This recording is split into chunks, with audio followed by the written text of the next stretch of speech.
Step right up, dummies, and listen to the stupidest sports show on earth with Rodney Newpol and Tim Van Stratton. Yeah.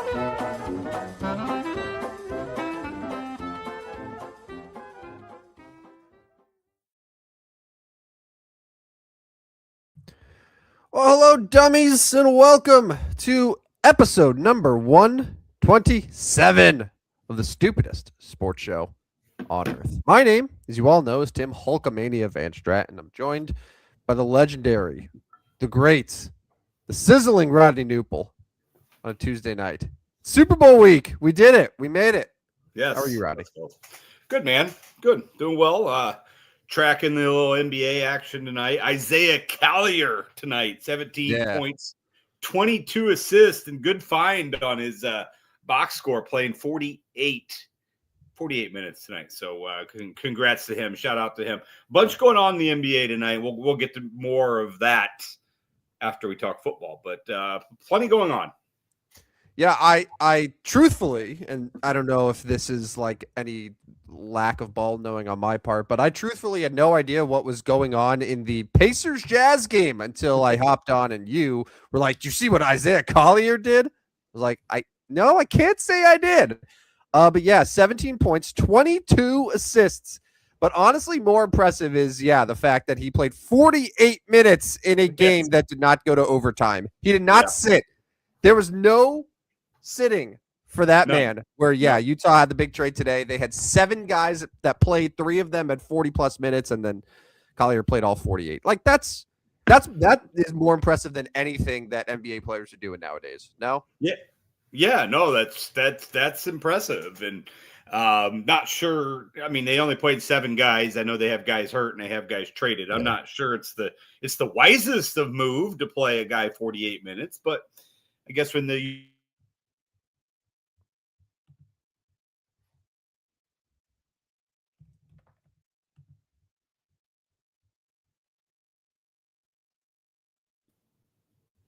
You there? Uh-oh. All right. Yeah, lost you for a second. Hi. Welcome back.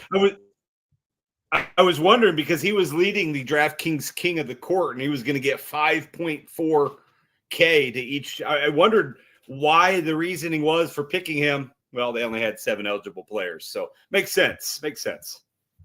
This would have been a good night to play DFS and like take advantage of all the teams that are playing with shortened rosters, and especially in a knockout matchup against the Pacers, who are the Pacers the worst team in the NBA record wise right now? Last I checked, they were at the bottom of the East. I don't know if they're still like they are at the bottom of the East. They're a game below the Wizards, and Sacramento is below them in the West, and the Pelicans are below them in the West. But the Pacers own the worst record in the East.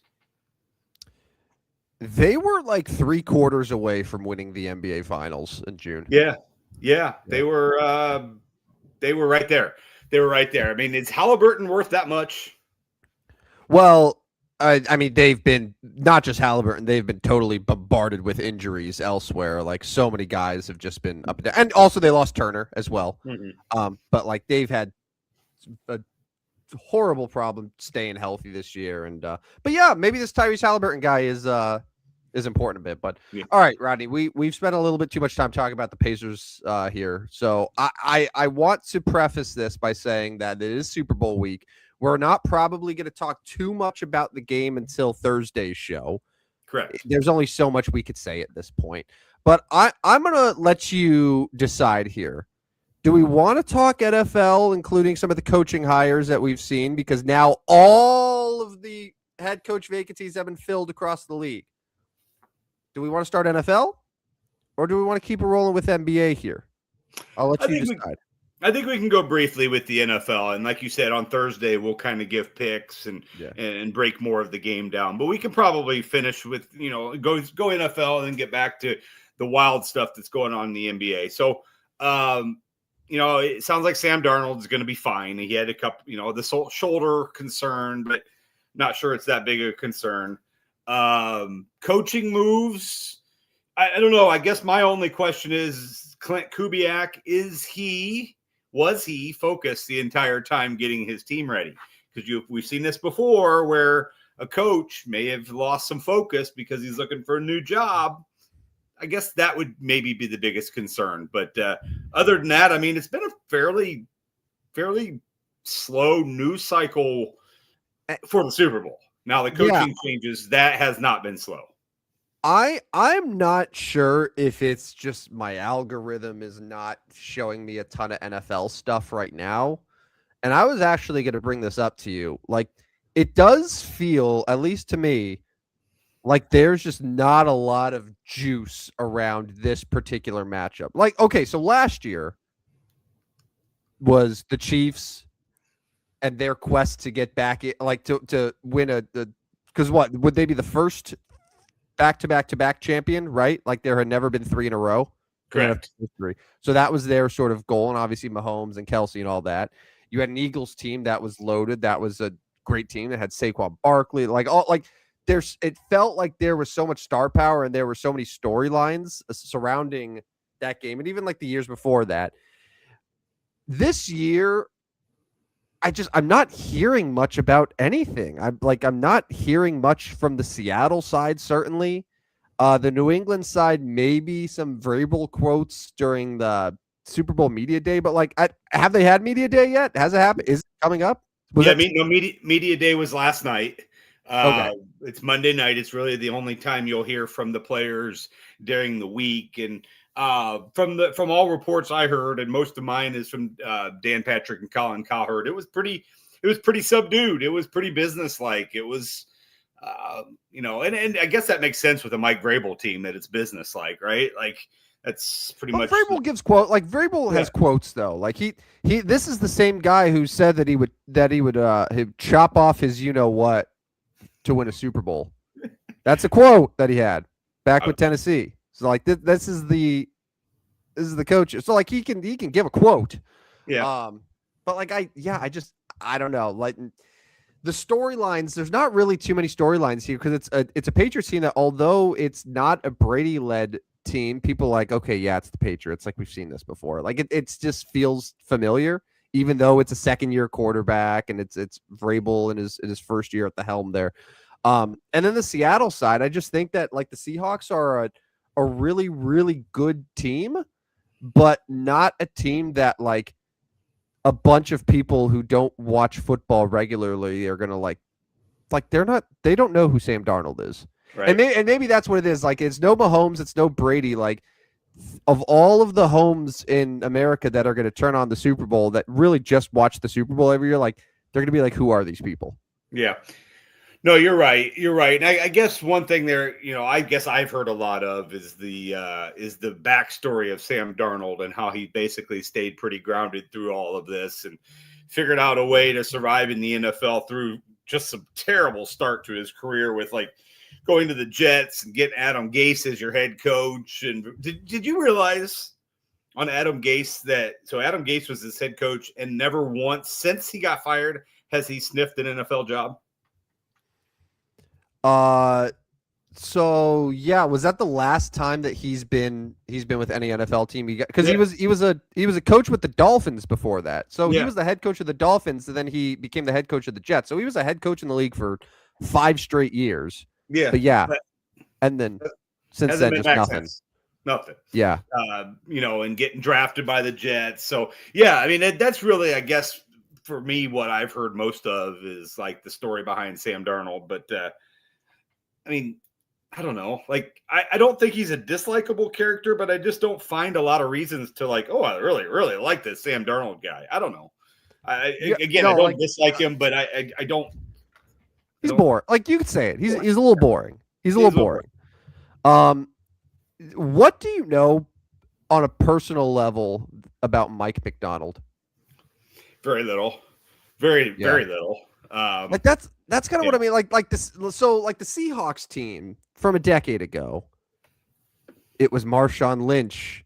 Yeah. It was Richard Sherman. It was Pete Carroll. It was Russell Wilson. Like these are big personalities, big names. Like there was a real identity. And like I'm not sitting here trashing the Seahawks because all of the metrics say like the Seahawks were the best team in the NFL this year. Yeah. I think they've proven that they are a worthy Super Bowl team, but I'm just looking at it through the lens of like, it's very easy to get hyped for a Super Bowl because you got bulletin board material coming from a Richard Sherman or a Marshawn Lynch and all these quotes, and like media day with those guys is going to be a lot more eventful than like a media day where it's Sam Darnold and Jackson Smith and Jigba and Mike McDonald, who like Mike McDonald, people who watch the NFL, what's the percentage that they would know who Mike McDonald is if he was sitting next to them on a bus or like on a plane? Probably very little, Yeah. not recognizable. Hasn't been around, hasn't been in the limelight for very long. So not very many. Yeah. I kind of have an idea of what he looks like, but if he sat next to me on a plane, I don't think I'd immediately be like, holy shit, you're Mike McDonald, head coach of the Seahawks. Yeah, I'd be like, no. I feel like I know him, but I'm not so sure. So I'm probably not going to say anything because I don't want to like be wrong. Like that's kind of how I would handle it. Like Vrabel, I know, obviously. But Vrabel would be a very menacing man. Yeah. Why is this giant person sitting next to me? Yeah. So no movement on the odds there for the Super Bowl. It's still 4.5. I don't know if it's moved and then has come back. I'm sure you've been tracking a little bit, but it seems like it's been pretty firm in place at 4.5. I'm looking at DraftKings right now. Yeah. Over under sitting at 45.5. Yeah. So not really many changes there. Like, is it too early to know? Oh, the betting handle coming in more on one side or another. Have you seen anything about that? Probably a little too early to know. We can maybe find Thursday. There may be an update on that, and then definitely by Friday. But our Thursday show, we should be able to discuss that a little bit more. I have not seen much of that. But yeah, I feel like the line's pretty much just stayed at 44.5 and 45.5 all week. Hasn't done anything. Maybe some Super Bowl MVP odds have changed. Sam Darnold's still the favorite there at plus 115. Drake May at plus 240. I don't know. Like, anybody going to win it outside of a quarterback? Well, so typically it's a quarterback award. It's a quarterback award. What needs to happen? So like if Kenneth Walker has, like, if the Seahawks have the type of performance like they did against San Francisco, where it's Kenneth Walker carrying it, then like that would make sense. Yeah, 8-1. He could win there, and Darnold just sort of like manages the game a little bit. I don't think that that's gonna happen, but like it would be those types of instances. But like Jackson Smith and Jigba, he is the third best odds at plus 550. Obviously, an incredible wide receiver, is one of the best in the league. Did he lead the league in receiving? Or if he wasn't, he would have been first or second with Puka. But like if Smith and Jigba has a big game, that means Sam Darnold probably had a big game too. So it just sort of ties in there. So it's naturally gonna be going to Darnold there. Yeah, and then like with the Patriots too, like all of the Patriots options, they just tie directly into Drake May. Like, I feel like Drake May probably is the only person that I would consider betting on the Patriots side. Yeah. And maybe I would think about a couple other options on Seattle, but if it's New England, I'm like, it's Drake May or nobody. Yeah, I mean, one flyer that I find interesting, he just does not get the ball enough, is Travion Henderson 75-1. It's like, okay, what if he breaks free a couple runs, Ramondre either gets hurt or fumbles or they decide to go a different direction. 75-1 is pretty interesting odds for an offensive player. And then I always look at defensive players. The problem is, even if you pick six, I saw this with Cooper DeJean last year. Pick six, like, that's great, but your offensive player is going to get it ahead of you. Yeah. You bet him last year, right? Yeah, I thought I had a chance. So like this year, it'd be like, well, just take Devin Witherspoon. Very good player.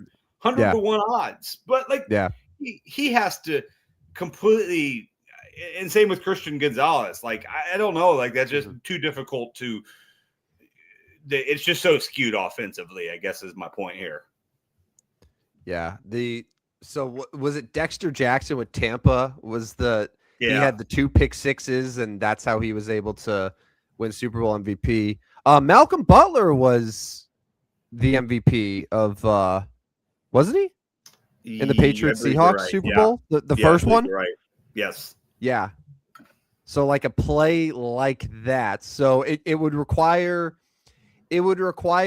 no massive offensive performance from a winning player and someone on defense having either like two huge plays or like one game clinching play like how Malcolm Butler did. Like that's what it would essentially require, which it's not impossible. It's not impossible, I guess. And the Patriots defense has forced a lot of turnovers this year, so yeah, maybe. And that's how, and we can talk more about Super Bowl MVP on Thursday, but that's kind of how I like to approach it. Like I don't want to bet the quarterbacks, and I don't really want to. I don't want even money. All right, I'm swinging for a fence here, and I thought with Cooper DeJean, I believe it was like 40-1 last year. I thought I had a case. Didn't end up working out for me. I bet the live odds were pretty good on him for a point. And I'm sure you saw that and you were like, holy crap. Yeah. This might be happening. Yeah. Yeah. Didn't happen though. All right. The other NFL topic, the coaching carousel is complete. 10 new head coaches in the National Football League. The Rooney Rule did not work. No. Usually doesn't. No. But not going to talk about that. What I am going to mention is that since we were last on, the coaches that have been hired. Okay, so we had what? Two more openings. Was it just Vegas and Arizona? Yeah, both filled. Yep. So Vegas is technically vacant, but it will be filled with Clint Kubiak. What happens if Clint Kubiak what happens if like the Seattle offense is just absolutely horrendous on Sunday and like the Patriots like Sam Darnold gets picked off 3 times, the Patriots win like 21-3. Like what do you think the Raiders at this point nothing's been signed because obviously he's needs to call plays in the Super Bowl. But like is there a chance that he could coach himself out of that job or is it locked in? I would doubt he would have it. I would doubt that would happen. I think it's pretty locked in. And, I think then it would turn to, he was distracted. That's why we don't want, these coaches taking new jobs in the middle of a Super Bowl run. I think it's all but locked up, right? Like I don't anticipate anything changing there. And then the Cardinals do have a head coach. They went ahead and hired Mike LaFleur. So we have 2 sets of brothers coaching in the National Football League now. Mike is the brother of Matt. Was an offensive coordinator. So he was worked under Kyle Shanahan in Atlanta and San Francisco. He was the Jets offensive coordinator in 2021 and 2022. Yeah. And then has been the Rams offensive coordinator for the last 3 years, which like you have to say, he's done a pretty good job with Matthew Stafford. That's not like Matthew Stafford was a project by any means, but certainly I think these last couple of years with Stafford and with Puka Nacua have been really good. But now he gets his first opportunity as a head coach. I mean, I can't really say like that's an inspiring hire for the Cardinals. I really don't know what their plan is. Yeah, no, I'm with you. I just like, there's a guy. With a comment with a popular last name. And a familiar last name. It's a familiar name. Yeah. Yeah. I don't know. But we haven't known what Arizona's doing for years, right? Like what is this organization doing? And now the question is it going to be Kyler Murray or are they going a different direction? I think that's the big question going forward there.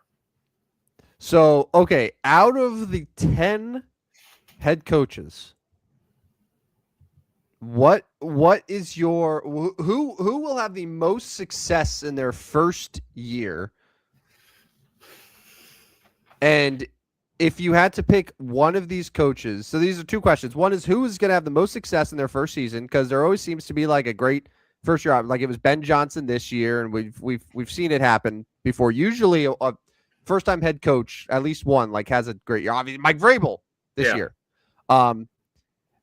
And And then there's a possibility, especially with 10 of these guys, that like one of them could be one and done. So I'm going to ask you who will be the best first year head coach, and who is the likeliest to be 1 year and out? Well, I said from the beginning, I think the 1 year, I think the Giants are going to make the biggest turnaround. I think Harbaugh. Now they did hire your boy Matt Nagy for that offensive coordinator, which I'm not sure you're crazy about, but I have Nagy thoughts, but I'll save them for after these questions here. Yeah, and as far as the new coaches or the coach that might be one and done, yeah. Like who's the likeliest to just be like 1 year shit's terrible and then they're just like, all right, this was a mistake, and then they move on? I don't know as if any of these guys are going to be that. You can't do it again with the Raiders. No, I would if I had to pick, I would say Todd Monken. Yeah, that was actually the first that came to mind. The first one that came to mind to me, or LaFleur there in Arizona. Yeah, but Monken, yeah. But Cleveland doesn't. I mean, Cleveland's not gonna bite that bullet in 1 year.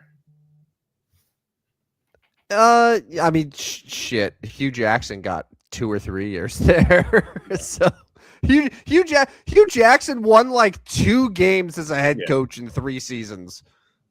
Yeah, I don't think it's going to be Monken. I think it's probably. I mean, Arizona's probably my choice. Yeah. I was not exaggerating. I was very close. Hugh Jackson in 3 seasons as the head coach of the Cleveland Browns won 3 games. Oof. That's not very good.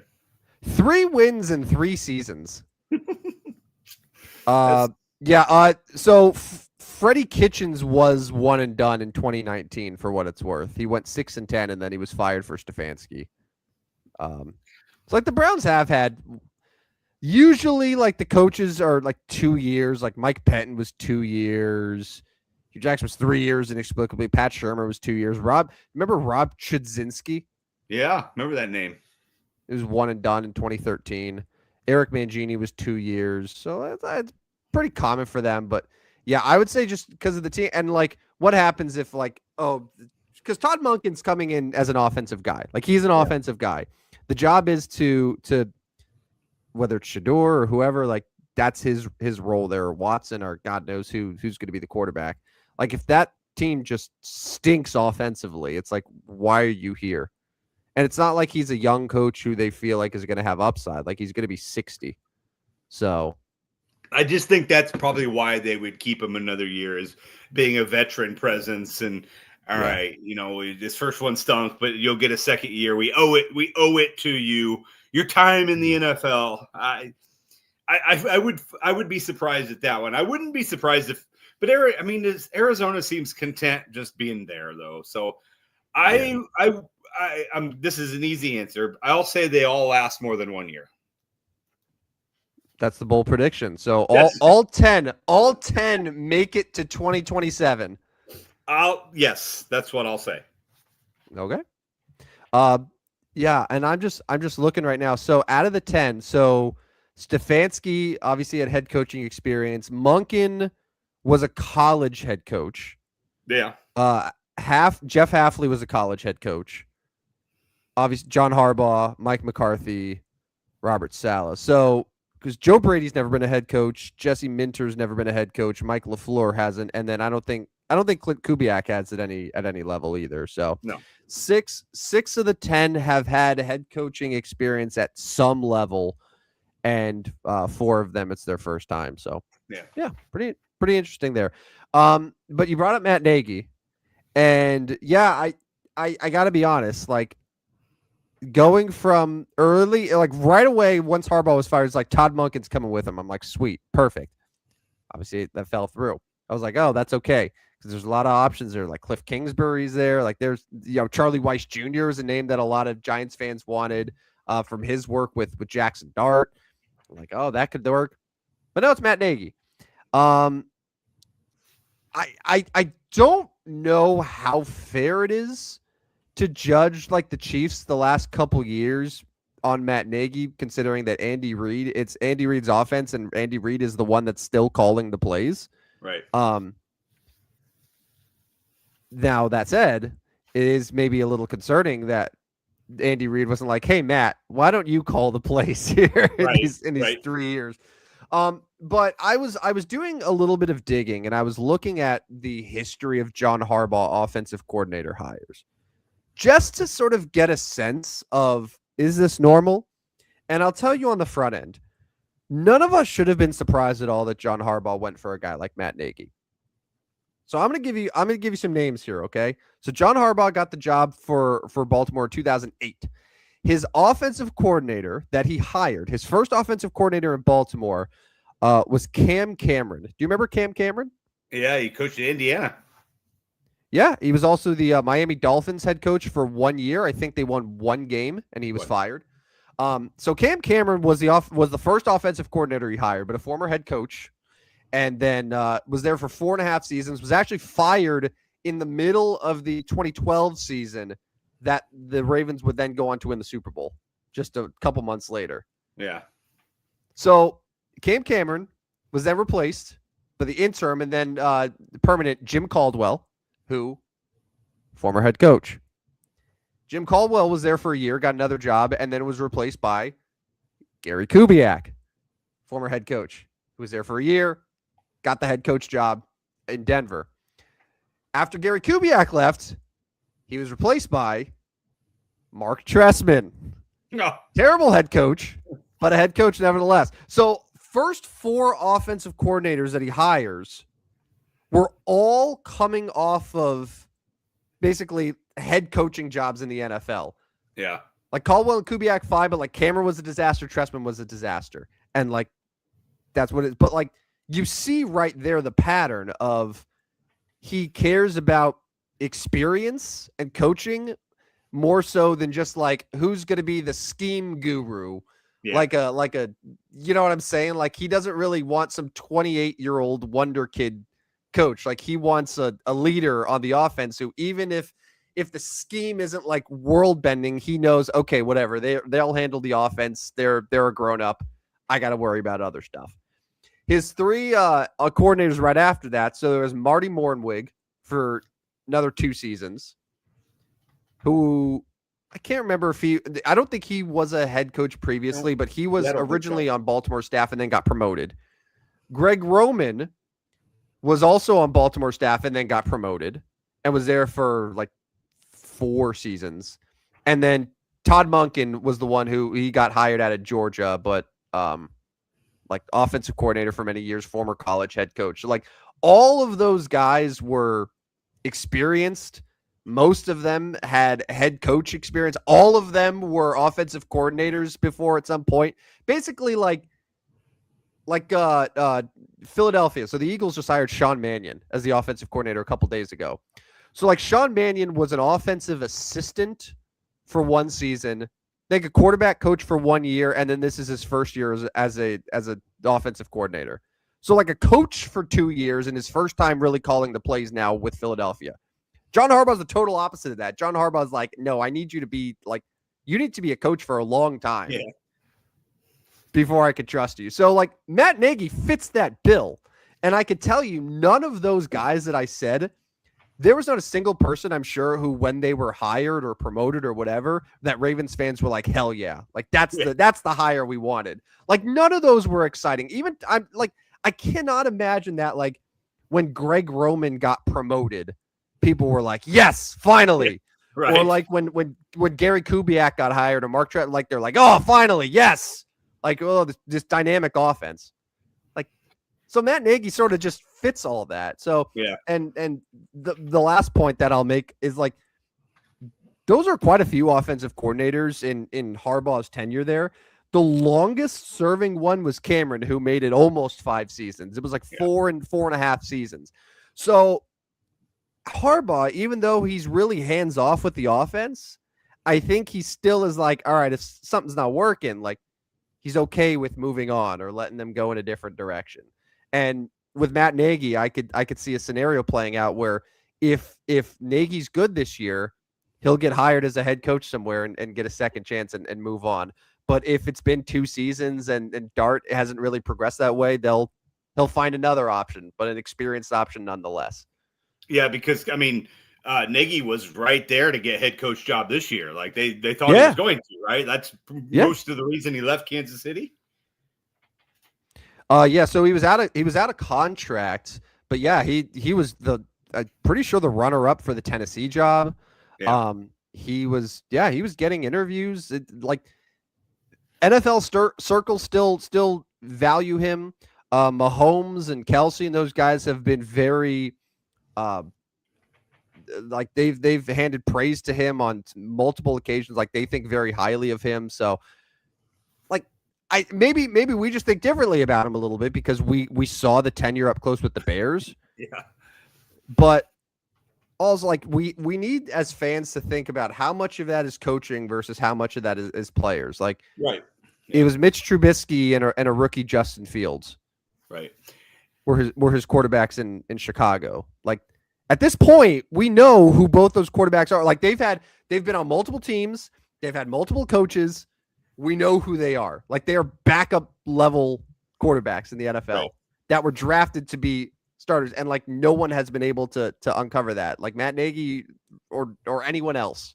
So we can't really say, oh, he's been a disaster in that regard. So now he's just coming to New York. He doesn't have to worry about being a head coach. He gets to call the plays. He's working with a quarterback that has a high upside. He's got a great head coach above him. So like, I think Giants fans were expecting a lot more, but like, it's kind of what it was always going to be. Par for the course for Harbaugh. Yeah. It'll be interesting to see how he works with Dart. I mean, obviously that's the biggest task that you have is you gotta make sure he progresses, and we'll see. I mean, he's worked under Patrick. He's worked for Patrick Mahomes, but it's a little bit different animal. Yeah. Yeah. Oh, of course it is, for sure. And like, and Mahomes' best years were when Bieniemy was the offensive coordinator. Right. But again, how much of that was because Tyreek Hill was there and Travis Kelce was younger and more explosive? Like, there's all these different reasons that you could say rather than just like, oh, it's because the offensive coordinator changed. Like, Matt Nagy was the first offensive coordinator that Mahomes ever had. Like when he was a rookie, like he was a very, very big part of them even drafting Mahomes in the first place. So you have to sort of think about it that way too. Yeah. It'll be interesting, but yeah, that's what all their coaching. I mean, there's a few coordinator positions available, but not. I mean, we've pretty much wrapped it all up, really. Yeah, it's just coordinators at this point. You know, the new head coaches, the guys like Monken and LaFleur and Kubiak when he gets the job, like they're going to fill out all their staffs. So we'll see. Yeah. Shall we move to the NBA? Yes, sir. Trade madness. I love it, man. I feel like the last couple trade deadlines have been a little disappointing, but this year it seems like I tell you, we've already had some pretty decent trades, and I think that there's some big ones coming still. Oh, for sure. I mean, the trade deadline's Thursday. I don't know what time it is on Thursday for sure, but you know, we've got all of tomorrow. I don't know. We have tonight. You know, we've seen in the NBA there can be some late night trades. Well, we've both woke up to the Luka trade was in the middle of the night, right? The Luka trade. I think Shams. Let me go back because my buddy actually because it was 2 days ago. It was the anniversary. It was February 1st. Yeah, buddy texted it to me, the original Shams deal, and because it was something insane like 114 million views of that tweet that Shams had.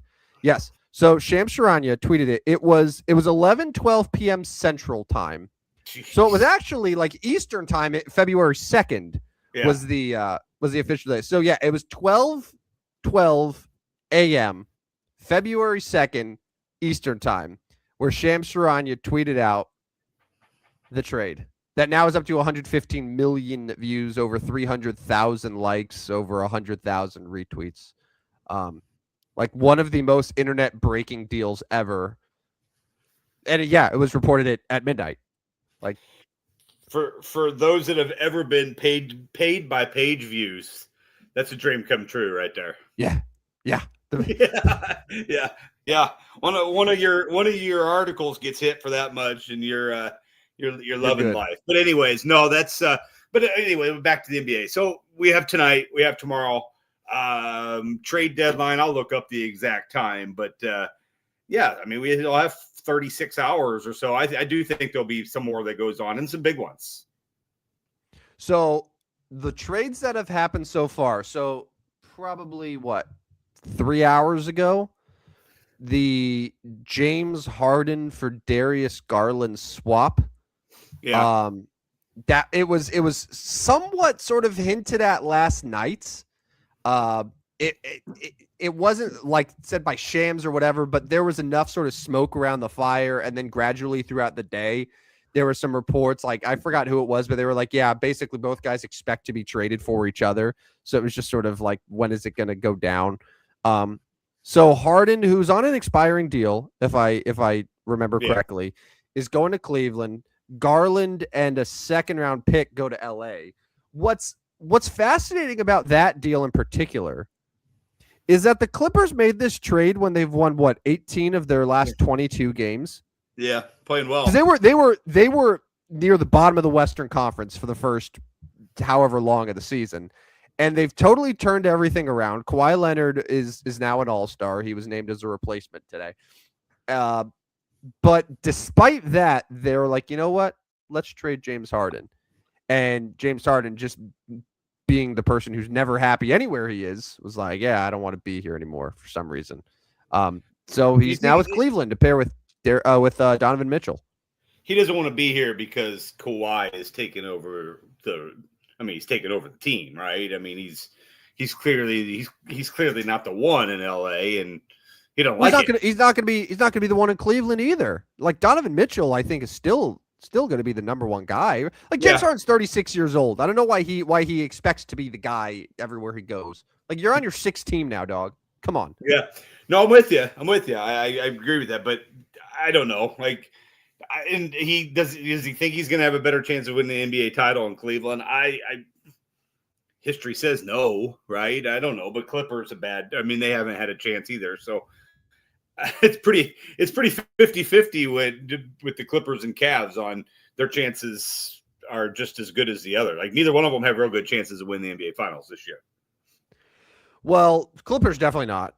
Like Cleveland, you can't rule them out because okay. So Denver or Detroit is by all measures really good. Yeah. They're leading the East. They pretty sure won again big tonight. Yeah, they won. They were up big, but they only won by 5. Okay, so they got a little close. When I looked earlier, they were up pretty comfortably. Okay, but this is a Pistons team that's 37-12. Yeah. By all accounts, it's pretty good. And the Knicks are playing better, and the Celtics are the Celtics without Jason Tatum this year are 32-18. Like that, people thought they were going to miss the playoffs. Now they got a center too. And now they got a center, and we're going to get to that. But okay, but all that to say is I don't view any of those teams as totally unbeatable. This isn't, and even last year, Boston was knocked out in the second round. They were the defending champ. They were really good. Like Boston 2 years ago was the last team in the Eastern Conference where I was like, yeah, that's a legitimate championship team. Like they're going to cruise. The East feels very, very winnable. So you're telling me that Cleveland, and this is assuming that Cleveland doesn't pull off any more trades here before the deadline, but James Harden, Donovan Mitchell, Evan Mobley, Jared Allen, that's still a pretty good team that I would like if healthy, because that's been, I think, the biggest issue for Cleveland this year is Mobley's missed a lot of time and they've had some injuries, but I could see Cleveland. I see Cleveland having just as good a chance to win a 7-game series as any of those teams ahead of them right now in the East. Yeah, no, and this Jalen Tyson guy has been better for them. They start Sam Merrill now too. So one of those guys obviously is not going to get a chance to start. But the question always becomes with James Harden is he going to fit into what they want to do, right? Like, is he going to is his style? I'm not saying he's necessarily a selfish player or whatever, because the guy throws out a whole bunch of assists, but like, does that style work with what the Cleveland Cavaliers want to do? Well, I think it probably allows Mitchell to be a more natural two guard. Probably. So because Harden is a little bit more of a natural playmaker than what Garland was, it probably is a better basketball fit. But the risk for Cleveland is that they gave up a guy like Garland, who's 10 years younger than Harden, and like Harden could just be a rental, like could be a very, very short-term piece for them. So like that's the risk, but they're basically saying like right now we feel like the East is winnable and we're going to go all in with it. So I'm fascinated by that trade, but for being a star like James Harden, I'm kind of numb to his trades now. I don't know about you. Yeah. It doesn't mean as much as it would have years ago. Now, what I'm not numb to is this Jaren Jackson trade. Yeah, wow. That you alerted me to, that you thought it was Ja Morant earlier, and I got very excited. You just saw JA and Grizzlies and Jazz, and you were like, Tim, you called it. yeah. I thought maybe that Ja, because you said Ja to Utah would be what would happen here, but instead it was Jaren Jackson Jr. to Utah. So right, I knew they'd be talking, those two teams, right? Like you just knew that they were going to have to link up for something. Okay, so in the moment, I was thinking, oh, Memphis, like, why would Memphis trade Jackson and not Ja? And they could still trade Ja Morant at this point.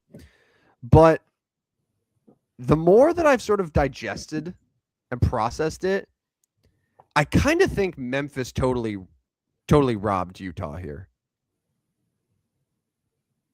Because I'm thinking, okay, so Jaren Jackson Jr. is a good player. He's a good player.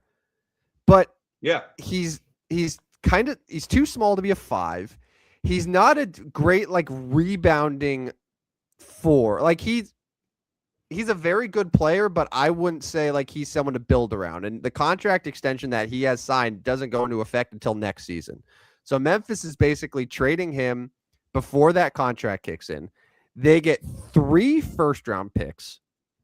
They also get Walter Clayton Jr., who's been a pretty like intriguing young player. Taylor Hendricks has been a pretty intriguing young player. So like they get a couple young guys. So now they have how many first-round picks over the next couple years? It's a lot. Between the Desmond Bane trade and the Jaren Jackson Jr. trade, like they have a lot of draft capital to work with. So I'm kind of like, you know what? I think Memphis might have actually been right in doing this deal here. And then I think about it from the Utah side, where Utah, their plans now, they're a 15-win team that still has Lauri Markkanen, that still has a Walker Kessler, and now added Jaren Jackson. And the plan is to keep all 3 of them. The plan is to keep them, which maybe means Lauri Markkanen becomes like your 3, I guess, by default. So, yeah, as I've sort of digested, I'm like, I kind of really like it for Memphis and the direction they're going to go. Like they're not going to win anything anytime soon. Like they're getting picks, they're rebuilding the right way. But I have no idea what Utah's doing on the other side. Yeah, no, I find it interesting as well that Utah still has all those guys, and they have Nurkic in the middle. You know, they just have a lot of like big guys that are not game. I mean, I don't know if they're not game changers, but they're not going to put you over the top. They have a lot of the same guy, it seems like. So I find that interesting too. Is Kessler done this year? He's hurt. Yeah, he's out for the year, but he'll be back. He will be back in the future. But you're right on Markkanen. Like, why is he still there? Like, what are we doing here? Yeah, I was a little confused by it the more I thought of it. And like my initial thing was like, oh, Memphis, that's strange. And then I'm like, actually, Memphis, I think you kind of nailed it. Utah, though, I don't know what you're doing. So all along was the beef. I mean, is Jaren Jackson Jr. and Ja has that been part of the issue? I really don't think so, because I think like John Moran is not in their long term plans yet. I think that they're blowing everything up, and they envision uh, building the franchise around Edie and Cedric Howard, and then with their collection of draft picks that they have. Zach Edey. Build your team around Zach Edey. All right. I know that we've gone like very long here, but I just have a couple more NBA thoughts. The Bulls.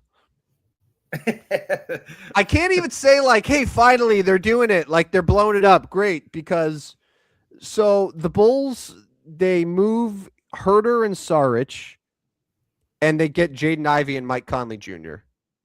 They plan to keep Mike Conley Jr. But that's 2 guards. They also move Nikola Vucevic for Anthony Simons. So it was Vucevic and a second round pick for Anthony Simons and a second round pick. So let's do the Windhorse math here. So they've traded Vucevic, Zach LaVine, DeMar DeRozan, Lonzo Ball, all that, for 0 first round picks. None. They've made trade, and they've got no picks, and so the only draft pick dealing that they did today was to swap seconds with Boston, which presumably will be a worse second than the one you had. Yeah. What are we doing here? That's what I'm saying. I don't know. So their young core now, it's Anthony Simons, who like a couple years ago, Anthony Simons averaged like 22 a game. He's not a bad player. Not a bad 26. player. He's 26 now, though. Right. So it's not like he's 20 years old. Do they still have Patrick Williams? Is he still on the team? Yeah. Okay. Still sucks on the team. Yeah. Still sucks. Yeah. So their young core right now is Simons, Josh Giddey, Buzelis, Io, and Jaden Ivey. But Io is on the trade block, as is Kobe White. I assume it's a guarantee at this point that Kobe White's gone. Like you don't get Anthony Simons and Jaden Ivey and plan to keep Mike Conley if you want to like also keep Kobe White and all that, right? Yeah, I think you're 100% right there. I mean, I think it's within a matter of 36 hours, Kobe White will be traded. Yeah. Presumably for no first round picks either. No, they're not going to get a first round pick for Kobe White. Because they'd rather just get like a pretty solid role player in return. Yeah, so they could have the ultimate dream team of, hey, let's get a collection of guys who would be the 5th best players on a championship team. Correct. And let's have a bunch of them. Yeah. It's a bizarre team. All right, and real quick, Giannis, is he next? I mean, Minnesota's clearing roster space and cap space to go after him. You threw out the bomb of Charlotte being interested in him. Well, I didn't. I simply reported to you that Ramona Shelburne, I guess, on an appearance today on ESPN LA was talking about Giannis and mentioned that the Charlotte Hornets could get into the Giannis sweepstakes. Do I think they will? I do not. But how cool is it, Rodney? Your red hot Charlotte Hornets have won 7 in a row, and they are being floated out there as a sleeper for Giannis Antetokounmpo. The problem is he may go. Yeah. So if I'm Milwaukee, do I want Kahn or Brandon Miller? What do I ask for? Because one of them would be going back for sure. I think you asked for Kahn going home to Milwaukee. I mean, yeah. I also look at it from the like selling ticket side. Brandon Miller is going to sell tickets too, but Kahn's going to the way he started his career, he's going to sell you out games for a while. Yeah, he just is. He's a local guy. He's a rookie of the year candidate. Cooper Flag's going to win. He's been. I mean, if any other season here in the last several years, he's the rookie of the year. Yeah, if. It's one of the best. I was looking it up. It's one of the best rookie seasons that we've seen in the NBA, and especially from a guy who isn't going to win probably since Steph Curry. Yeah, that's what you've kind of compared him to to Steph Curry's start of his career, and it's been just as good or better. So yeah, no, I'm asking for Con, and like as a big Con fan, I don't. If he wants to go to Milwaukee, fine, it's closer. I could get to Milwaukee in a night and go see him play, but. I love the start of that he's had with Charlotte. So it would be tough to see that go, but I don't know. I'm going to guess that doesn't happen. My prediction is Minnesota finds a way to get it done. So according to DraftKings, Giannis's next regular season minute played after the trade deadline. So the Bucks, he's still favored, but it's plus 100 to stay in Milwaukee. Minnesota is now plus 200. Okay. They've cleared the room. There was an ESPN article where they put together, I think it was Bobby Marks, what like some potential trades would look like. So in a deal where Minnesota would get Giannis, they would also get Thanasis in there. It would essentially be like a 3-team deal where Milwaukee and Toronto are the other teams. Milwaukee gets RJ Barrett, Julius Randle, Terrence Shannon, a couple other players, and essentially 4 firsts and 3 seconds. And then Toronto ends up with Cole Anthony and Jaden McDaniels just to sort of make everything work. But like Milwaukee, do you think like RJ Barrett, Julius Randle, and a shit ton of picks is enough to really like make that deal happen? Probably. Yeah. Milwaukee just needs to get pieces to get better. I do find it interesting on DraftKings. Charlotte is listed 12th. Well, they're tied for 10th with Houston and Cleveland. Bulls are 4th. Bulls aren't getting it. Bulls are 4th. Yeah, Miami is in the mix too. I think. Correct me if I'm wrong, but I believe tonight they held out Terry Rozier and a couple other players. Oh, not Terry Rozier. Sorry. Well, Terry Rozier, yes, definitely. Terry Rozier is definitely being held out. No, I meant like Tyler Hero. I think it was Tyler Hero and a couple other players that were being. Because we've held out. And like Tyler Hero isn't he from Milwaukee too? Yeah, isn't he a Wisconsin guy? But yeah, I think that's right. But no, that Terry Rozier would be interesting. Let's see if we could trade him. But yeah. But I do think Terry Rozier would salary wise would have to be included in a deal. So if in this article, a Heat Giannis deal. It would be Hero, Rozier, Khalil Ware, 2 firsts, and then a swap in another year.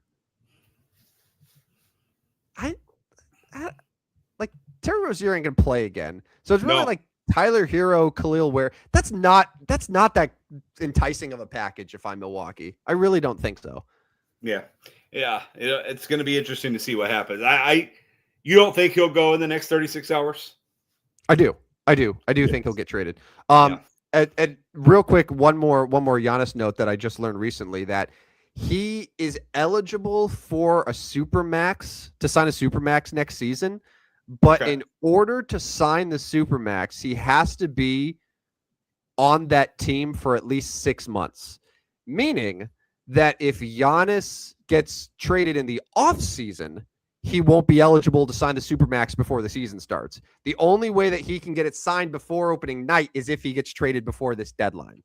So this is like, if Milwaukee really wants to be dicks about it, yes, they can not do it. But like, if this is sort of a thank you for everything that you've given us, and they want to end on good terms, which like they might want to, like that's extra incentive, I think, for both sides to like be like, hey, let's just get a deal done within these next 36 hours. He can get his supermax, and like Giannis will have great memories of Milwaukee like every time he comes home.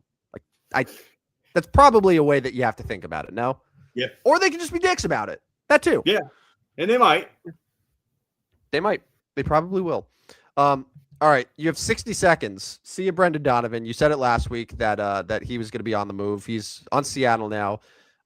Cardinals got a bunch of prospects with fun names back, like three or four prospects. So your thoughts? So Arenado's gone, Contreras is gone, Sonny Gray's gone, Brendan Donovan's gone. This is like the biggest rebuild that the Cardinals have had in my lifetime.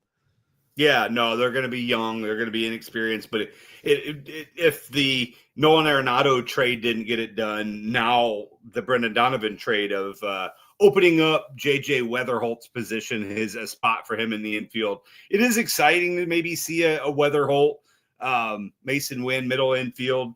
You know, you can add Alec Burleson and Nolan Gorman on the corners maybe. And, you know, you've got you hope they obviously all can live up to what potential there might be there. So yeah, I think it was the right move. They needed to get rid of him. They've got a bunch of prospects. They've got a bunch of draft picks. So exciting times there, but like potential players are only as good as they become. So it'll be interesting to see, but I think it was the right move, and good luck to Brendan in Seattle. It'd be a nice fit there. That's going to be a nice team. I was just going to say, that's a really nice team in Seattle. And yeah, to your point, just to sum it up, yeah, the Cardinals, at least they're doing something different than what they've been trying the last few years. And yeah, this was a year or two. Like, I don't think anyone's going to expect them to realistically contend, but like, this is just the start of hopefully what leads to some good times there. And I almost wonder if the DeWitts told John Mozeliak, don't do it yet because we don't trust you to do this. We don't trust you to do this rebuild. That's not how you function. You've never done this for us, right? Like we just keep it the way it is. We know you're going out, whatever. We don't want you to do this. I mean, right. Because it's essentially he would be creating a mess he doesn't have to potentially clean up. Yeah. Like at least Kyle Bloom, who has had experience, making these types of tear down deals, like he'll be the one responsible for it. Yeah. I think that makes all the sense in the world for sure. Yeah. They just listen, just leave the guys and we'll go from there. But I mean, it's going to be interesting. Pitchers and catchers report soon. I think we're getting excited for that. Oh, yes, we are. Yes, we are. All right, let's do a real quick recap of best bets for betting. We had to change it up a little bit last week due to no NFL. You had Michigan State plus 1.5 over Michigan. Michigan won comfortably. I think they won by like 12 points. So yeah, L there. I did another hockey bet, the only hockey game that Friday nights, and it was under. So congratulations to me. Rodney, who was very confident that St. Louis would not blow out Dayton, absolutely freaking nuked the Flyers. Holy crap. Did they just destroy him? Like by 30 points.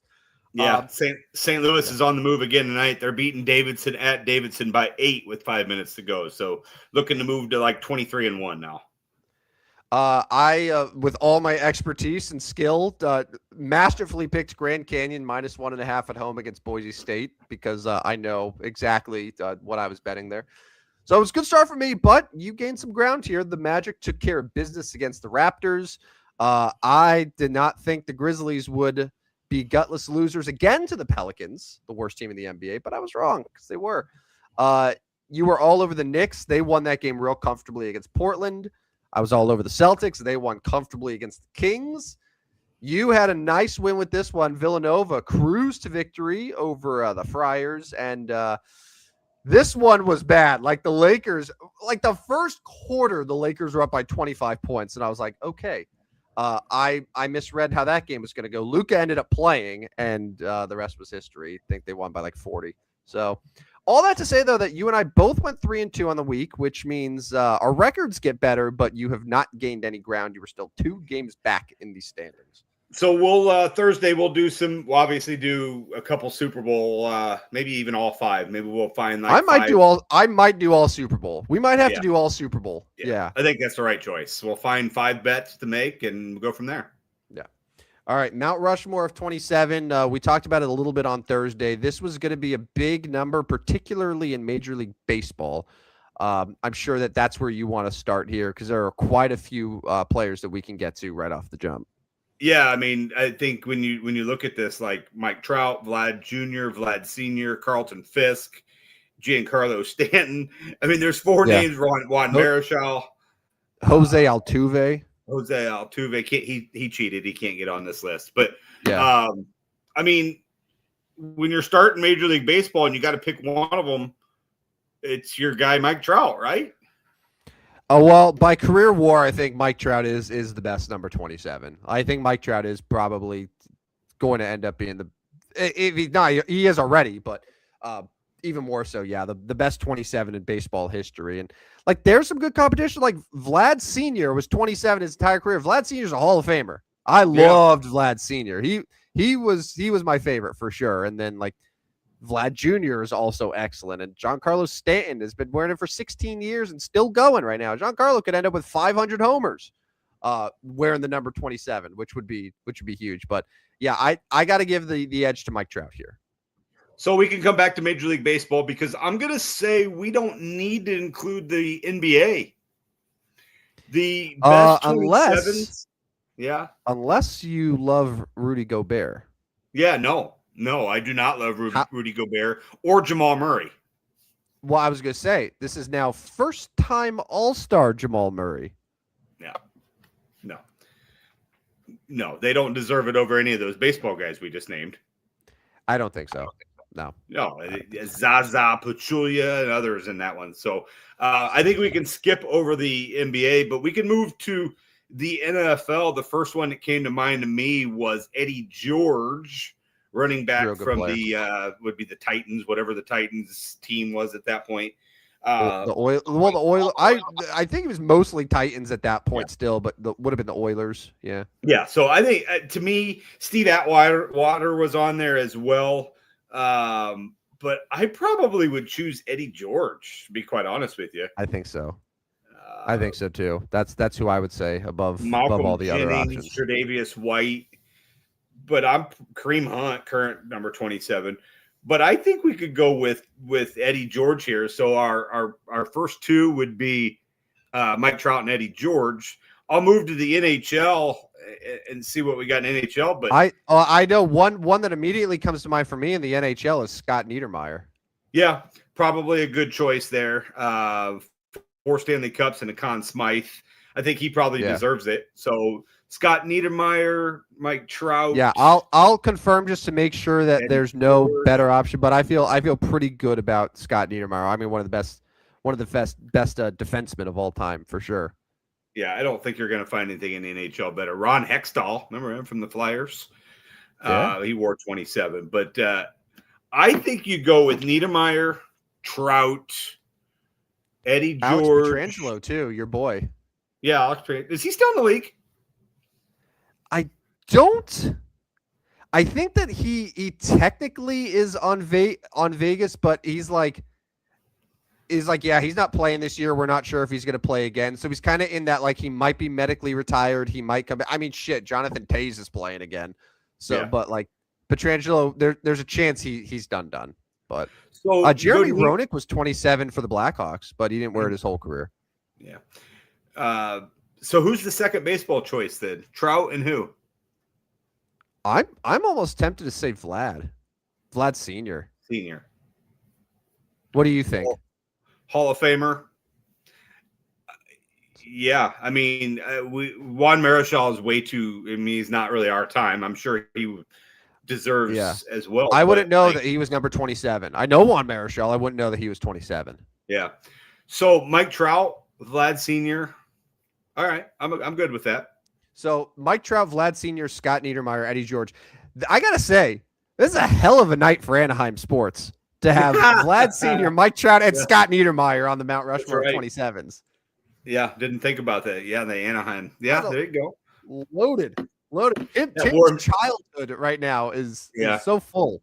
That warms your heart. Yeah. So. I mean, and my first ever Madden that I played on the N64 was Eddie George on the cover. So like, it's all full circle right now. It all just came to this moment right here. Everything was all leading back to your this. childhood. Yep. And then but nothing but pain ever since. Yeah. All right. On Thursday, we will talk mostly Super Bowl. We'll wrap up the NBA trade deadline. I checked out; it was 2:00 on Thursday, so we'll be able to get all of the trades done Thursday. Mm-hmm. We'll have a few hours to dissect them. Maybe we'll start with the finalized NBA trade deadline, and then we'll probably move all into the Super Bowl. We'll give some prop bets. We'll look at the MVP odds again. Maybe give a pick there. But no, that's what Thursday's show going to be, and that'll be episode 128. So bring your best 28s to the show on Thursday. But until then, I think we've about done it. I think there's some good 28s out there. Sure, coming to mind. We'll be good there. Yeah. Good. All right. Well, don't forget to follow us at Stupid Sports Show on Twitter. You can listen to all episodes of the show on Spotify, Apple, iHeart, anywhere you get your podcasts. And as Rodney mentioned, Our next show is Thursday nights. For those that used to watch us Friday morning, you can't do that anymore. We are now Thursday nights, 9 p.m. So just if you're watching us now, just do the same shit, but like 2 days later. It's not hard. Not difficult. It's not hard. Yeah, not difficult. Make sure you get on my Substack. It started slow this month, a couple units behind, but looking to pick it back up as the season, as the stuff gets going here. Olympics, don't forget, Olympics start on Friday. Yeah, I can't really give like expert sort of takes about the Olympics, but I do want the people to know I enjoy the Olympics. I will be watching pretty consistently. I know there is a little bit of a time difference and stuff, so I'll be watching a lot of like the primetime events. But yeah, I'm excited about the Olympics. Obviously, the hockey is going to be nice. NHL players are back so this is first time NHL players are back since 2014. Yeah, I believe so. Which I find interesting. The NHL is continuing to play games all the way through Thursday. After Thursday, then they get 20 days off. 20. So if you're not playing in the Olympics, what are those guys doing? I mean, there's probably like 3 weeks off. I'm sure you're not going to be like practicing hard every day. Like I'm sure you're going to have like some vacations in there. So you probably, some family time for a bit, maybe 7 to 10 days before you get back to it. That's kind of what I'm thinking too. So if you're that coach, okay, you play on the 5th. All right, I'll see you back on the 13th. See you back 15th. See you back on the 15th. 15th. And then we're 10 days. You get 10 days to just do whatever. Just don't get hurt. Don't get arrested. Yeah. And then we're going to practice basically once a day up until our 25th. It's kind of an interesting. Coaches might like it because they can adjust some things. They can figure out something. They don't get a lot of practice time during the year, so it's interesting. But they play Thursday. I think there's actually just like a 7-game slate on Thursday, so most of them will finish up tomorrow for the kind of the first half, and then everybody comes back on the 25th. So see you NHL for a few weeks. Few weeks, yeah. Ducks are playing their last game before the break tonight, actually. So this is it for them. So they'll have a very long break. So, yeah, I've been watching a lot of hockey this year, so it'll be the difficult adjustment, but it'll be up to the NBA and college hoops to grab my attention in the interim for sure, and golf. All right, let's get out of here. He's Rodney Newpool. I'm Tim Hulkamania Van Stratton. We'll be back Thursday night for a big ass Super Bowl show, an extravaganza. You will not want to miss it. It'll be a lot of fun. But till then, have a good rest of your nights. Have a good couple of days. We'll be back on Thursday. And this has been another fantastic edition of the Stupidest Sports Show on Earth. See you guys. See ya. Step right up, dummies, and listen to the Stupidest Sports Show on Earth with Rodney Newpool and Tim Van Stratton. Yeah.